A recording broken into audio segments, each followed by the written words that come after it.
नमस्कार दोस्तों, civil service institute में एक बार फिर से आप सभी का स्वागत है। आज हम एंशिएंट हिस्ट्री के जो लास्ट ईयर के प्रश्न हैं वो देखते हैं सारे, जो कि 2023 से लेकर के 2018 तक के सारे प्रश्न देखेंगे। और इसके साथ साथ इसमें जो एक रिलेवेंट डिस्कशन होगा प्रश्नों का, वो भी सारा हम यहाँ पे देखते चलेंगे। देखिए, इस सेशन से आपकी दो चीज़ें कवर अप हो जाएंगी। एक तो आपको ये पता लग जाएगा कि 2023 में एंशिएंट हिस्ट्री से रिलेटेड कितने प्रश्न पूछे गए। दूसरी चीज़ आपको ये पता लग जाएगी कि किस पर्टिकुलर टॉपिक से वो पूछे गए हैं, ठीक है। और यहाँ पे जो एक रिलेवेंट डिस्कशन है इसका, इससे ये हो जाएगा कि नेक्स्ट टाइम कभी इससे रिलेट करके कोई प्रश्न आता है तो फिर उसको आप करने में पूरी तरीके से सक्षम हो। आप इस सेशन को पूरा देखिए, इसमें आपको ये सारी चीज़ें क्लियर हो जाएंगी कि पिछले 5 सालों में जो एंशिएंट हिस्ट्री के प्रश्न हैं वो किस टॉपिक से ज़्यादा पूछे जा रहे हैं और कहाँ पर हमें ज़्यादा फोकस करना है। तो चलिए शुरू करते हैं। तो देखिए, इसमें जो सबसे पहला प्रश्न पूछा गया 2023 में, ये मैचिंग करने वाला प्रश्न था, सुमेलित करना था। तो सूचियाँ दी गई थी, सूची 1, सूची 2 और पुरातात्विक स्थल और उसके बाद वर्तमान स्थान। इसमें दिया था नेवासा, ईसमपुर, डींडवाना और गुंडियाम गुफा। आपको राजस्थान, तमिलनाडु, महाराष्ट्र, कर्नाटक, इनसे आपस में मैच करना था, ठीक है। तो इसका एक्सप्लेनेशन यहाँ पे साफ साफ हमने लिख रखा है। नेवासा जो पुरातात्विक स्थल है वो कहाँ पे, वो महाराष्ट्र में है। ईशमपुर कहाँ पे, वो कर्नाटक में है। गुडियाम गुफा जो है ये तमिलनाडु में, और डींडवाना जो है ये राजस्थान में है। तो इसके अकॉर्डिंग ऑप्शन ए यहाँ पे करेक्ट हो जाएगा क्वेश्चन नंबर 1 का, ठीक है। चलिए दूसरे प्रश्न की तरफ चलते हैं। तो दूसरा जो प्रश्न है, निम्नलिखित में से कौन हड़प्पा संस्कृति के पूर्वी सीमांत का निर्धारण करता है। देखिए, जो हड़प्पा पूरा एक हिसाब से एरिया है तो उसकी पूर्वी सीमा है, कोई पश्चिमी सीमा है, उत्तरी सीमा है और दक्षिणी सीमा है। ये चारों सीमाएं आपको पता होनी चाहिए। और आपको ये भी पता होनी चाहिए कि ये जो चारों सीमाएं हैं ये किस रिवर से रिलेट करती हैं। ये सारी चीज़ें आपको क्लियर होनी चाहिए। तो यहाँ पे जो पूर्वी सीमा का निर्धारण वो आलमगीरपुर जो कि मेरठ के बगल में है, इसका एक्सप्रेशन देखते हैं, सारी चीज़ें बेहतर तरीके से क्लियर होंगी। तो आलमगीरपुर उत्तर प्रदेश राज्य के मेरठ जिले में हिंडन नदी के किनारे स्थित है। यह स्थल हड़प्पा संस्कृति के पूर्वी सीमांत का निर्धारण करता है। आलमगीरपुर से खुदाई में क्या क्या मिले, तो मृदभांड एवं मनके प्राप्त हुए। यहाँ से प्राप्त कुछ बर्तनों पर त्रिभुज, मोर, गिलहरी आदि की चित्रकारियाँ मिलती हैं। कुछ इंपॉर्टेंट फैक्ट देखते हैं। सैंधव सभ्यता हड़प्पा संस्कृति का सर्वाधिक पश्चिमी पुरास्थल क्या है, तो वो सूतकांगेडोर जो कि बलूचिस्तान में है। उत्तरी पुरास्थल की बात करें तो वो है मांडा जो कि जम्मू कश्मीर में है। अगर मांडी आएगा तो फिर वो उत्तर प्रदेश में ऑप्शन हो जाएगा। और दक्षिणी पुरास्थल की बात करें जो कि है दैमाबाद में, और ये महाराष्ट्र में है। तो ये सारी चीज़ें भी आप याद रखिएगा। क्वेश्चन नंबर 3 जो पूछा गया 2023 में एंशिएंट हिस्ट्री से, तो वैदिक कालीन प्रशासन में भागदूह कौन अधिकारी था। तो भागदूह जो एक अधिकारी था वो किस चीज़ से रिलेटेड था, तो वो राजस्व जमा करने वाला एक अधिकारी था, ठीक है। और ये भागदूह जो अधिकारी है किस युग से रिलेटेड, तो ये वैदिक पीरियड से रिलेटेड है। वैदिक युग में राजा अपनी जनता से जो कर वसूलते थे उसे क्या कहा जाता था, उसे बलि कहा जाता था। बलि को संग्रहित करने वाला अधिकारी को भागबूह या भागदूह कहा जाता था। अर्थात वैदिक कालीन प्रशासन में राजस्व कर जमा करने वाले अधिकारी को भागदूह कहा जाता था, जबकि संग्रहीता कोषाध्यक्ष का कार्य करना, जो कार्य संभालते थे उनको संग्रहीता कहा जाता था। और जो बलि होती थी वो 1/6 होती थी। इसके बाद नेक्स्ट प्रश्न 2023 का जो कि चौथा प्रश्न है, तो पुराणों के संदर्भ में निम्नलिखित कथनों में से कौन सा सही है। पहला कथन दिया गया है विष्णु पुराण से मौर्य वंश की जानकारी मिलती है, और दूसरा कथन है वायु पुराण गुप्त वंश के शासन व्यवस्था पर प्रकाश डालता है। तो ये दोनों ही कथन सही हैं। इसका एक्सप्लेनेशन हम देखते हैं। तो पुराणों के संदर्भ में प्रश्नगत दोनों कथन सत्य हैं, अर्थात विष्णु पुराण से मौर्य वंश की जानकारी मिलती है तथा वायु पुराण से गुप्त वंश के शासन व्यवस्था पर प्रकाश पड़ता है या प्रकाश डालता है। उल्लेखनीय है कि पुराणों में मत्स्य पुराण क्या है, सबसे प्राचीन और प्रामाणिक है। मत्स्य पुराण से आंध्र सातवाहन की जानकारी मिलती है। पुराणों की संख्या कितनी है, 18 पुराण है। एक बार सीधा सीधा प्रश्न पूछा गया यूपीपीसीएस में ही। इसके बाद जो 5वां प्रश्न पूछा गया 2023 में एंशिएंट हिस्ट्री से, तो मिलिंद पन्हो राजा मिलिंद तथा एक बौद्ध भिक्षु के मध्य संवाद के रूप में है। वह भिक्षु कौन थे जो राजा मिलिंद के साथ जिन्होंने संवाद किया था, तो उनका नाम था नागसेन। मिलिंद पन्हो या मिलिंद पन्ह मिलिंद के ग्रंथ पाली भाषा में रचित एक बौद्ध ग्रंथ है जिसकी रचना 100 वर्ष ईस्वी पूर्व हुई थी। इस ग्रंथ में बौद्ध भिक्षु नागसेन तथा भारत यूनानी शासक मिलिंद, यूनानी भाषा में इनका नाम मिनांडर है, के मध्य हुए वार्तालाप का वर्णन है, ठीक है। तो ये आप फैक्ट याद रखिएगा, नागसेन। इसके बाद इसमें है प्राचीन काल के भारत पर आक्रमण के संबंध में निम्नलिखित में से कौन सा सही कालानुक्रम है। तो सबसे पहले कौन आया, फिर उसके बाद कौन आया, तो ये है। तो सबसे पहले यूनानी आया, उसके बाद शक आया, उसके बाद पहलव आया, उसके बाद कुषाण आया। तो इसके हिसाब से ऑप्शन ए यहाँ पे करेक्ट होगा। ये विदेशी आक्रमणकारियों का क्रम है। भारत पर सर्वप्रथम आक्रमण बैक्ट्रिया यूनान के शासक डेमेट्रियस, ये डेमेट्रियस है, डेमेट्रियस ने किया। इसने 190 ईस्वी पूर्व में भारत पर आक्रमण कर अफगानिस्तान, पंजाब तथा सिंध के एक बहुत बड़े भाग पर अधिकार कर लिया। यूनानियों के बाद कौन आए? शक। शकों की 5 शाखाएं थीं और प्रत्येक शाखा की राजधानी भारत और अफगानिस्तान के अलग अलग भागों में थी। पश्चिमोत्तर भारत में शकों के आधिपत्य के पश्चात पहलों लोगों का अधिकार हुआ। पहलों के बाद कुषाण आए जो कि यूची और तोखरी भी कहलाते थे। क्वेश्चन नंबर 7 जो एंशिएंट हिस्ट्री से पूछा गया, चरक संहिता कितने अध्यायों और खंडों में विभक्त है? तो वो 120 अध्याय और 8 खंडों में विभक्त है। कौन? चरक संहिता। देखिए, चरक संहिता जो है वो आयुर्वेद से रिलेटेड है। आयुर्वेद का एक प्रसिद्ध ग्रंथ है जो कि संस्कृत भाषा में है। इसके उपदेशक अग्निपुत्र, पुनर्वसु, ग्रंथकर्ता अग्निवेश और प्रतिसंस्कारक चरक हैं। चरक संहिता की रचना दूसरी शताब्दी से भी पूर्व हुई थी। यह ग्रंथ 120 अध्याय और 8 खंडों में विभक्त है।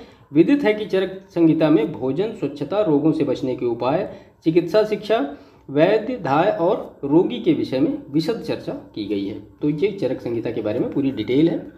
इसके बाद नेक्स्ट प्रश्न है, निम्नलिखित में से कौन सा युग यानी जो दर्शन है और उसके प्रचारक का ये सही सुमेलित है? तो इसमें जो सही सुमेलित है दर्शन और उनके प्रचारक, तो वैशेषिक या वैशेषिका जो कव्य या कनद, मीमांस से रिलेटेड है जैमिनी, न्याय दर्शन से रिलेटेड है गौतम और बादरायण जो रिलेटेड है वो उत्तर मीमांसा से। तो यहाँ पे न्याय ये गौतम से रिलेटेड है, बाकी ये सारे गलत मैच हैं यहाँ पे। इसके बाद नेक्स्ट प्रश्न है, देखिए इसी में और है थोड़ा सा, दर्शन में 16 पदार्थों या तत्वों का अस्तित्व स्वीकार किया गया है। न्याय दर्शन का मूल गौतमकृत न्याय सूत्र है। तो ये जो 2023 में प्रश्न पूछे गए प्राचीन भारत के इतिहास से वो सारे हमने लिए। अब आप यहाँ पे देख पा रहे होंगे कि 8 प्रश्न 2023 में एंशिएंट हिस्ट्री से आए। किस किस एरिया से आए वो भी आपने देखे, वो भी सारे हमने यहाँ पे डिस्कस किए। ठीक है, अब हम 2022 के प्रश्नों को देखते हैं कि 2022 में कितने प्रश्न आए एंशिएंट हिस्ट्री से और किस टॉपिक से पूछे गए हैं। तो इसमें पहला जो प्रश्न है, सिंधु घाटी की सभ्यता किस पुरास्थल से नाव के चित्र या मॉडल प्राप्त हुए हैं? तो वो मोहनजोदड़ो और लोथल से ये प्राप्त हुए नाव के चित्र। सिंधु घाटी सभ्यता के मोहनजोदड़ो एवं लोथल नामक पुरास्थल से नाव के चित्र या मॉडल प्राप्त हुए हैं। मोहनजोदड़ो से ही ईंट बनाने का भट्ठा, कांसे की नर्तकी, कपास, पत्थर के लिंग, मातृ देवी की मूर्तियां, शिल्पकारों का अस्तित्व और अस्थियों के ढेर के अवशेष भी प्राप्त हुए हैं। जबकि लोथल से ईंटों के एक कृत्रिम गोदीवाड़ा, युग्म शवाधान, कुछ मोहरों पर कपड़ों की छाप के चिन्ह भी प्राप्त हुए हैं। मोहनजोदड़ो की सर्वप्रथम खोज किसने की थी? तो राखलदास बनर्जी। तथा लोथल की खोज किसने की थी? तो डॉक्टर SR राव ने की थी। देखिए, अभी इस सेशन के लास्ट में ही हमने जो महत्वपूर्ण फैक्ट है जिनसे प्रश्न लगभग हमेशा पूछे जाते हैं उनको भी डिस्कस करेंगे इंपॉर्टेंट फैक्ट के रूप में। इसके बाद दूसरा प्रश्न है, इसमें निम्नलिखित में से अशोक का कौन सा शिलालेख धार्मिक संश्लेषण समन्वय के बारे में कहता है? तो वो 12वां शिलालेख है। अशोक के सारे शिलालेख जो हैं 1 से लेकर 13 शिलालेख हैं उनके, तो वो सारे हमने लिए हैं। उसमें पर्टिकुलर क्या क्या काम बताएंगे वो भी है, इस सेशन के लास्ट में उसको भी हम डिस्कस करेंगे। तो इसके बाद इसमें सम्राट अशोक का 12वां शिलालेख धार्मिक संश्लेषण यानी समन्वय के बारे में जानकारी देता है, अर्थात धार्मिक सहिष्णुता की नीति का उल्लेख करता है कि सभी संप्रदायों के सार तत्व में वृद्धि हो, क्योंकि सबका मूल संयम ही है। हमें सभी संप्रदाय का आदर करना चाहिए। उक्त कथन से स्पष्ट है कि 12वें शिलालेख से धार्मिक संश्लेषण यानी समन्वय के बारे में प्रमाण मिलता है। क्वेश्चन नंबर 3 है, तो ये अधिकारी और उनके कार्य दिए गए हैं, ये आपको मैच करना है। तो हमने यहाँ पे चीज़ों को अरेंज ऑर्डर में लिखा है। देखिए, तलार तो ये रात्रि सुरक्षा कर्मियों का अधिकारी, पट्टकोल तो ग्रामीण कर वसूली करने वाला अधिकारी, सहसाधिपति चोरी डकैती के मुकदमों का अधिकारी और बलाधिप इसको चुंगी का संरक्षक। ठीक है, तो ये 4 पूछे गए थे, तो इसके हिसाब से इसका ऑप्शन ए करेक्ट होगा। तलार, पट्टकोल, सहसाधिपति और बलदीप इनकी वर्किंग पूछी गई थी। क्वेश्चन नंबर 4 पूछा गया है कि निम्नलिखित में से किस स्तूप में आर्यक स्तंभ वाले मंच की विशेषता मिलती है? तो वो अमरावती। एक्सप्लेनेशन देखते हैं। अमरावती स्तूप में आर्यक स्तंभ वाले मंच की विशेषताएं मिलती हैं। आर्यक स्तंभ को आयक स्तंभ के नाम से भी संबोधित किया जाता है। यह स्तंभ आंध्र प्रदेश राज्य के गुंटूर जिले में अमरावती गांव में स्थित है। इस महास्तूप का निर्माण सातवाहन काल में कराया गया। विदित है कि सातवाहन काल में इसे साहित्य में इसे महाचेतिया अर्थात शमैश चैत्य कहा गया। इसके बाद क्वेश्चन नंबर 5 है, चंद्रगुप्त द्वितीय के संदर्भ में निम्नलिखित में से कौन सा कथन सही है? पहला कथन दिया गया है कि शक विजय के संदर्भ में सबसे सबल प्रमाण इस नरेश की रजत मुद्राएं हैं और दूसरी बात जो कही गई इसमें कि इन मुद्राओं की तौल लगभग 33 ग्रेन हुआ करती थी। तो यहाँ पे दोनों ही स्टेटमेंट करेक्ट हैं। एक्सप्लेनेशन है इसका, शक विजय के उपरांत चंद्रगुप्त द्वितीय ने पहली बार रजत मुद्राएं यानी चांदी की मुद्राओं का प्रचलन करवाया। ये रजत मुद्राएं शक विजय के सबसे सबल प्रमाण हैं। इन मुद्राओं का वजन सामान्यतः 30 से लेकर 33 ग्रेन तक था।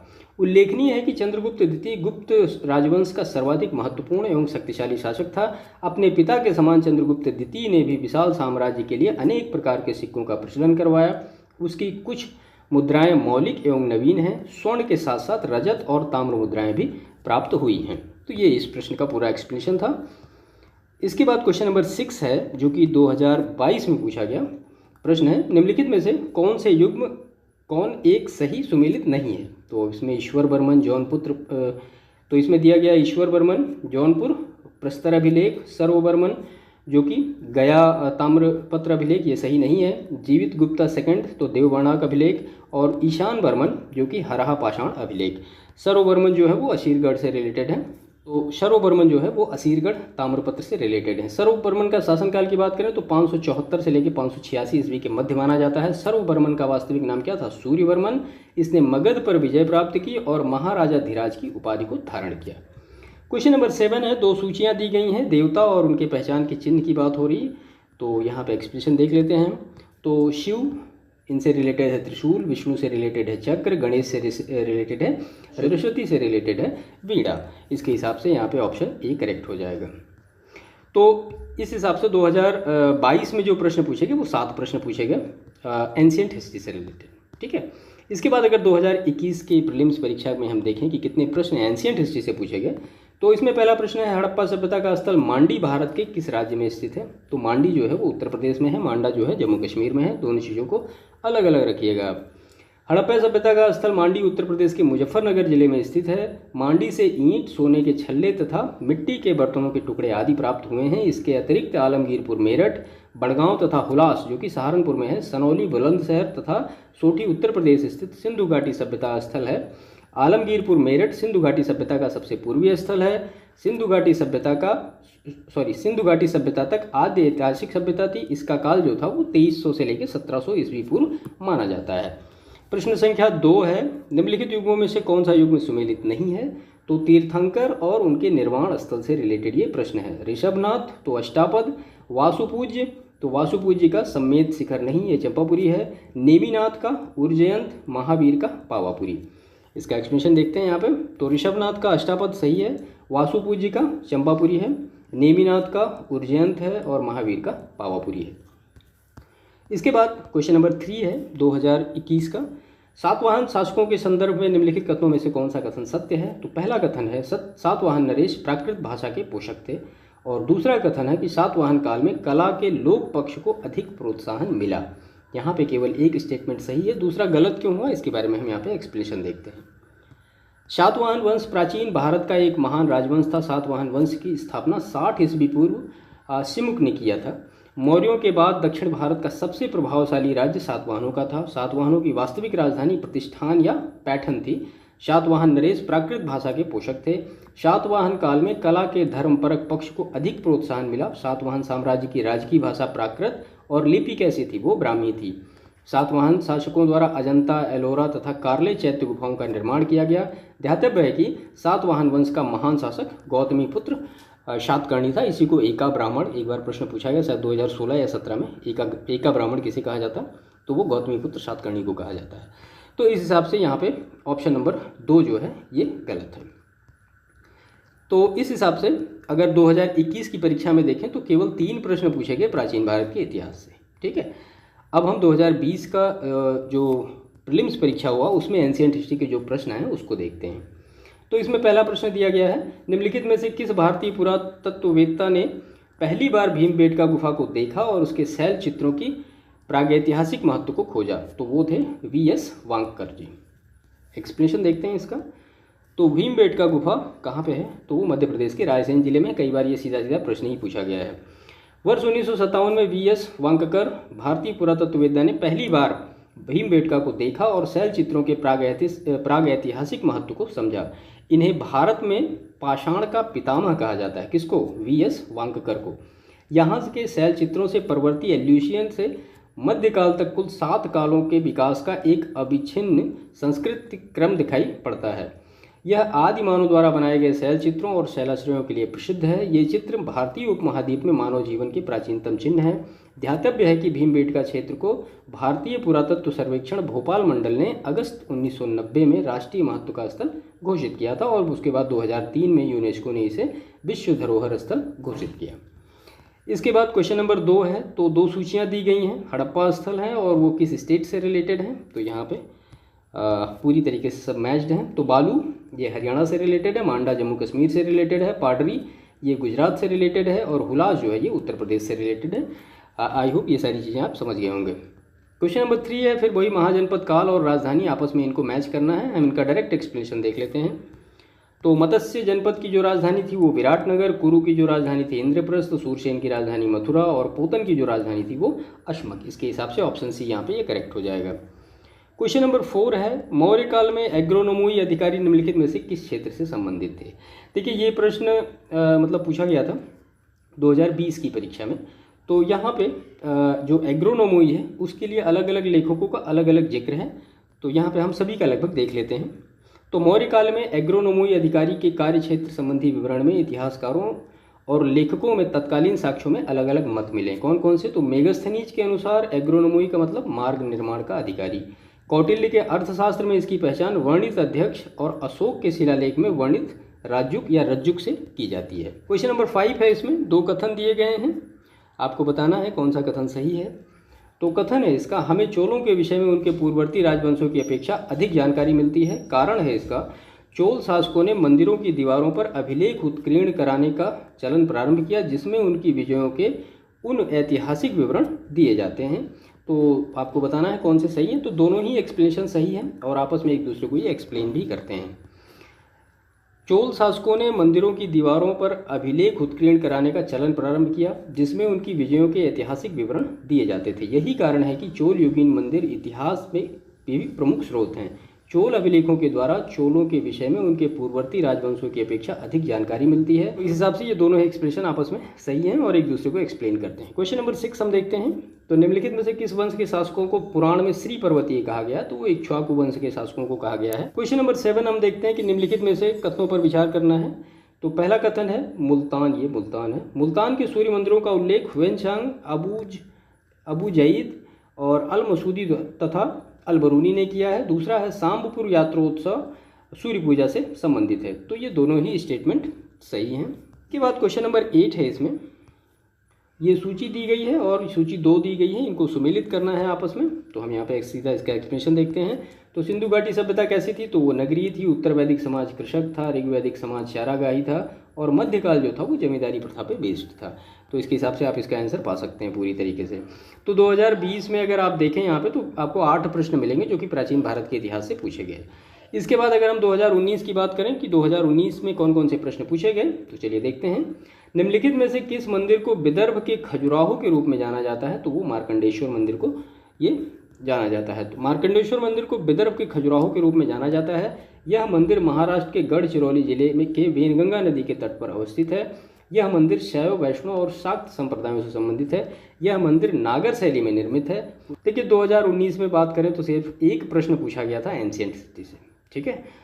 2018 में अगर हम देखेंगे कौन कौन से प्रश्न पूछे गए, तो इसमें पहला प्रश्न है निम्नलिखित में से किन स्थानों से मध्य पाषाण काल के पशुपालन के प्रमाण मिले हैं, तो वो बागौर से मिले हैं। बागौर कहाँ पे है, वो राजस्थान के भीलवाड़ा जिले में है।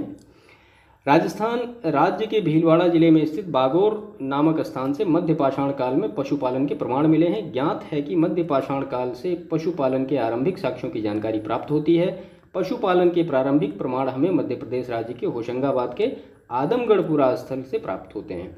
मध्य पाषाण काल के लोग शिकार करके, मछली पकड़कर और खाद्य वस्तुएं एकत्रित करके पेट भरते थे।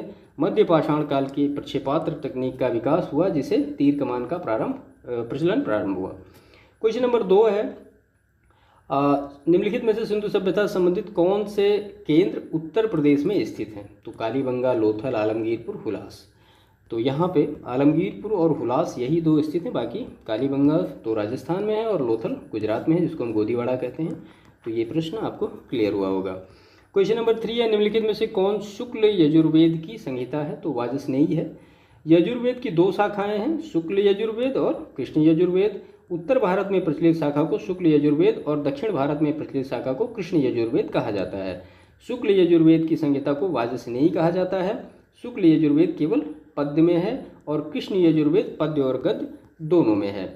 विदित है कि यजुर्वेद हिंदू धर्म का एक महत्वपूर्ण श्रुति धर्म ग्रंथ है। इसमें यज्ञ की असल प्रक्रिया के लिए मंत्र गद्य और पद्य में दोनों में दिए गए हैं। यज्ञ में कहे जाने वाले गद्यात्मक मंत्रों को यजुषु कहा गया है।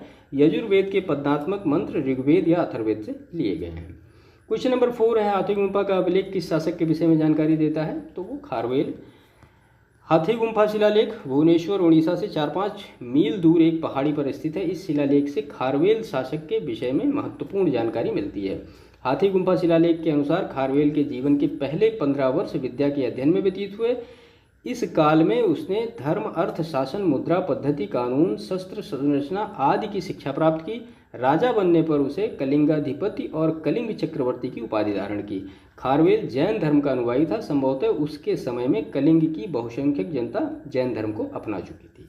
क्वेश्चन नंबर 5 है, पुष्पमित्र शुंग द्वारा 2 अश्वमेध यज्ञ किए जाने की जानकारी किस लेख से मिलती है? तो अयोध्या लेख से मिलती है। पुष्पमित्र शुंग द्वारा 2 अश्वमेध यज्ञ किए जाने की जानकारी अयोध्या लेख से मिलती है। मौर्य सेनापति पुष्पमित्र शुंग ने 185 BC में अंतिम शासक बृहद्रथ की हत्या कर शुंग वंश की नींव डाली थी। शुंग काल को वैदिक प्रतिक्रिया यानी पुनर्जागरण का काल कहा जाता है। शुंग शासकों ने अपनी राजधानी विदिशा में स्थापित की। भरहुत स्तूप का निर्माण पुष्पमित्र शुंग ने करवाया और पतंजलि पुष्पमित्र शुंग के पुरोहित थे। तो ये सारे फैक्ट महत्वपूर्ण हैं, इनके बारे में आप याद रखिएगा।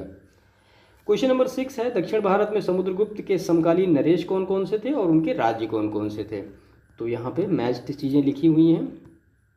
तो धनंजय, इनसे रिलेटेड कुलस्तपुर, नीलराज से रिलेटेड अवमुक्त, उग्रसेन से रिलेटेड पालक्का और विष्णु गोपा से रिलेटेड कंची। तो ये सारी चीज़ें आप इसको आपस में मैच कर सकते हैं। क्वेश्चन नंबर 7 है, निम्नलिखित में से कौन सी संस्था विदेशी व्यापार से संबंधित थी? तो इसमें से दोनों ऑप्शन आपको मिलेंगे, नानादेशी और मणिग्रामम। एक्सप्रेशन देखते हैं। नगरम व्यापारियों के स्थानीय संगठनों को कहा जाता था। इस प्रकार के संगठन कांची और मामल्लपुरम में विद्यमान थे। श्रेणी एक प्रकार के व्यवसाय करने वाले लोगों की समिति थी। व्यापारियों के व्यापारिक संघ को कई रूपों में जाना जाता है, जैसे कि नानादेशी, मणिग्राम, वलैंग, वलंजियर और इंदगे।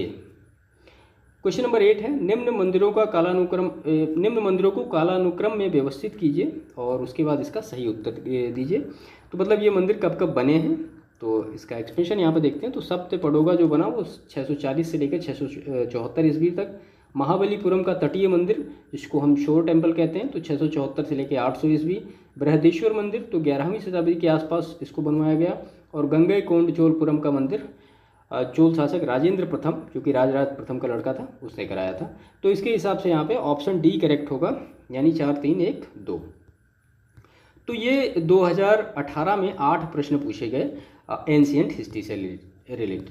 देखिए, अगर आप 5 सालों में देखें और 2019 के साल को आप हटा दें, जहाँ की केवल 1 प्रश्न पूछा गया, बाकी हमेशा लगभग 6-7 प्रश्न एंशिएंट हिस्ट्री से आए हैं। तो ये ऐसा टॉपिक नहीं है जिसको आप स्किप कर सकें। और हाँ, आपको इससे ये आइडिया ज़रूर लगा होगा कि कौन से ऐसे टॉपिक हैं, कौन से ऐसे चैप्टर हैं जिनको हमने विशेष तौर पे अच्छी तरीके से पढ़ के ही जाना है। ठीक है, चलिए इससे कुछ महत्वपूर्ण फैक्ट और भी देख लेते हैं जो कि परीक्षाओं में आने की पूरी संभावना है।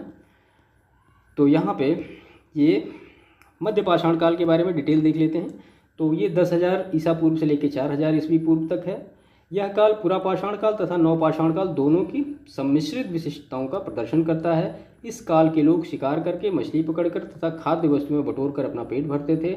मध्य पाषाण काल में पाषाण काल के लघु उपकरण बनाए जाते थे। भारत में सबसे पहले लघु पाषाण उपकरण 1867 ईस्वी में विंध्य क्षेत्र में C.L. कार्लाइल द्वारा खोजा गया। इसके बाद वर्ष 1954 में H.D. सांकलिया ने प्रवरा नदी घाटी में स्थित नेवास, जो कि महाराष्ट्र है, यहाँ से मध्य पूर्व पाषाण काल के औजार को पहचाना था। सर्वप्रथम नेवासा से ही इस युग के अगेट, जैस्पर और खुरचनी पाए गए। कर्नाटक के टेक्कलकोटा से तांबे की एक आदिम कुल्हाड़ी यानी सेल्ट, पत्थर के चौकोर मकान और सोने की एक लटकन प्राप्त हुई है। इसके बाद कर्नाटक के हुसांगी या कामता हल्ला घाटी में स्थित ईशामपुर से एक ऐसा ही पाषाण युगीन स्थल जो कि पत्थर के औजारों को बनाने का केंद्र था। इसके बाद सिंधु घाटी सभ्यता से कुछ महत्वपूर्ण चीज़ें देखते हैं। तो सिंधु घाटी सभ्यता की खोज 1921 में राय बहादुर दयाराम साहनी, राय बहादुर इनकी उपाधि थी, इन्होंने की थी। सिंधु सभ्यता को आद्य ऐतिहासिक सभ्यता अथवा कांस्य युग में रखा जाता है। इस सभ्यता के मुख्य निवासी द्रविड़ और भूमध्य सागरीय थे। स्वतंत्रता प्राप्ति के पश्चात हड़प्पा संस्कृति का सर्वाधिक स्थल कहाँ खोजे गए? वो गुजरात में खोजे गए। हड़प्पा की मोहरों पर सबसे अधिक एक श्रृंगी पशु का अंकन मिलता है। यहाँ से प्राप्त एक आयताकार मोहर में स्त्री के गर्भ से निकलता हुआ एक पौधा दिखाया गया है। सिंधु घाटी सभ्यता के प्रमुख स्थल, तो यहाँ पे हम वर्ष देख लेते हैं, उत्खननकर्ता देख लेते हैं और प्रमुख स्थल देख लेते हैं। 1921 में दयाराम साहनी, यहाँ पे हड़प्पा होना चाहिए, छूट गया है। 1922 में राखलदास बनर्जी, मोहनजोदड़ो। 1931 में गोपाल मजुमदार, जो कि चन्हूदड़ो। 1953 में बीबी लाल और बीके थापर, इन्होंने कालीबंगा को खोजा। 1953-54 में रंगनाथ राव, रंगपुर। 1953 से 56 यज्ञदत्त शर्मा, जो कि रोपड़। 1955 से 1963 के बीच में रंगनाथ राव ने लोथल को सर्च किया। 1958 में यज्ञदत्त शर्मा ने आलमगीरपुर को सर्च किया, जो कि मेरठ में है। इसके बाद 1974 में रविंद्र सिंह बिष्ट ने बनावली और 1990-91 में रविंद्र सिंह बिष्ट ने ही धौलावीरा को सर्च किया। इसके बाद सिंधु घाटी सभ्यता, हड़प्पा सभ्यता के महत्वपूर्ण स्थल और उनकी अवस्थिति। तो स्थल और क्षेत्र, तो मांडा जम्मू कश्मीर, कालीबंगा राजस्थान में, मेहरगढ़, सूतकांगेडोर और सूतकाकोह, बालाकोट, राना गुडई ये बलूचिस्तान में है। हड़प्पा, डेरा इस्माइल खान रहमान ढेरी ये पश्चिमी पंजाब यानी पाकिस्तान में है। रोपड़, चक 86, बाडा, संघोल ये पंजाब भारत में है। बनावली, राखीगढ़ी, मित्ताथल ये हरियाणा में। आलमगीरपुर, हुलास और मांडी ये कहाँ है? ये उत्तर प्रदेश में है। उसके बाद लोथल, रंगपुर, भगतराव ये काठियावाड़ गुजरात में है। धौलावीरा, सूरकोटला ये जो कि कक्षकारण गुजरात में है। मोहनजोदड़ो और लोथल से प्राप्त हुए कुछ महत्वपूर्ण अवशेष हैं। तो मोहनजोदड़ो से हमें क्या क्या मिले हैं हम देखते हैं।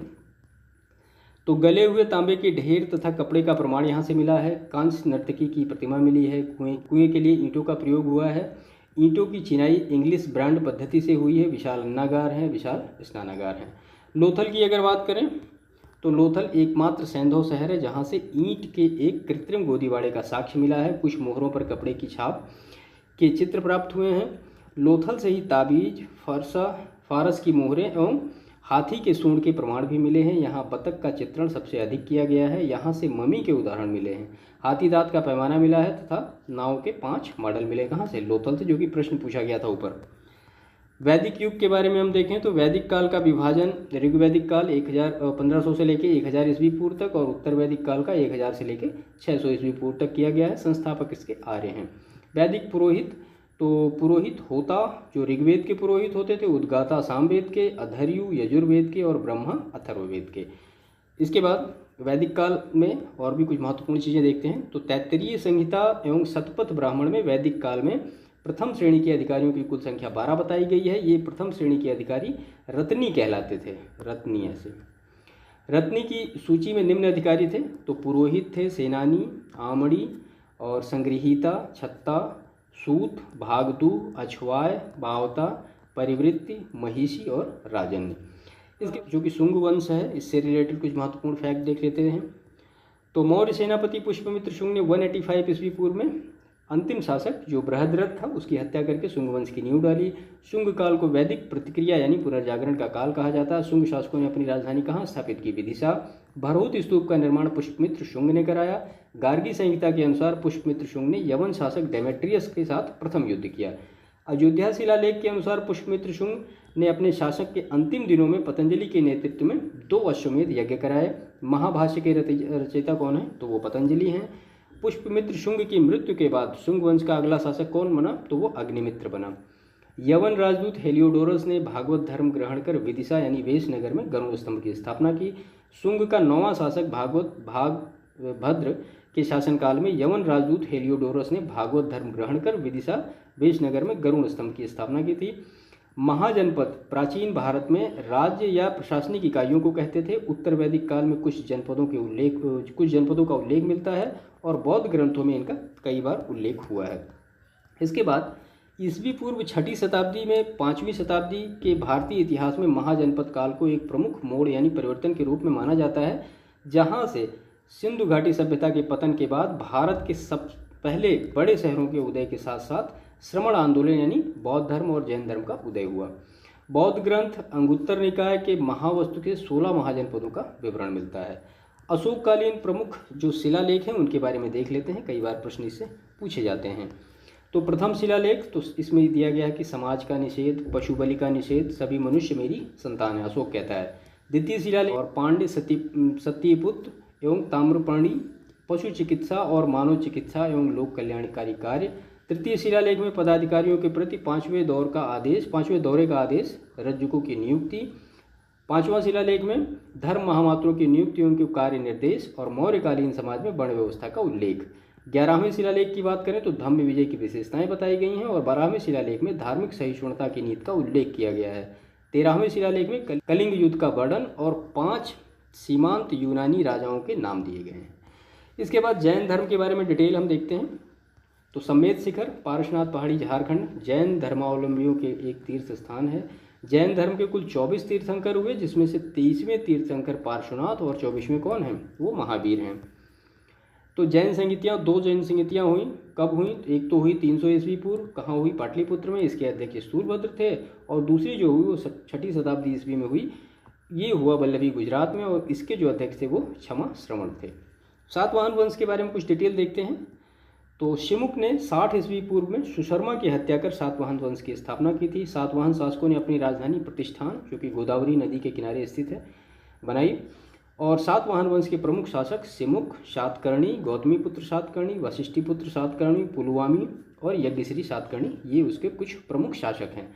सातकर्णी ने चांदी, तांबे और सीसा, पोटीन और कांसे की मुद्राओं का प्रचलन किया, जिसमें सर्वाधिक जो सिक्के चलाए वो शीशे के चलाए। ब्राह्मणों को भूमि अनुदान देने की प्रथा का आरंभ किसने किया? वो सातवाहन वंश के शासकों ने ही किया। कई बार ये प्रश्न पूछा गया है। चोल राज्य पेनार और कावेरी के बीच पूर्वी तट पर अवस्थित था।